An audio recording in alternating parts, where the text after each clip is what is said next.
बिस्मिल्लाहिर्रहमानिर्रहीम। अस्सलाम वालेकुम। कैसे हैं आप सब। आज हम बनाएंगे अनार और अमरूद का जूस। चलें शुरू करते हैं। अमरूद लिया मैंने 1 अदद, उसको बारीक काट लिया, बीज निकाल दिए। अनार को मैंने छील कर 1 अदद अनार लिया है मैंने। सबसे पहले हम ग्राइंड कर लेंगे अनार को।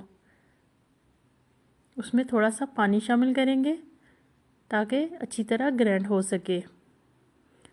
अब अनार को छान लेंगे छन्नी में,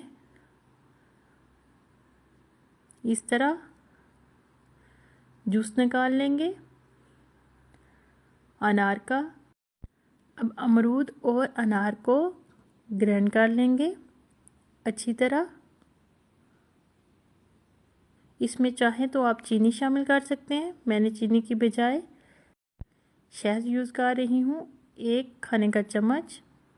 ये देखें जी, जूस हमारा तैयार हो चुका है। बहुत ही ज़बरदस्त बनता है, आप भी घर में बनाइएगा और बताइए कैसा बना।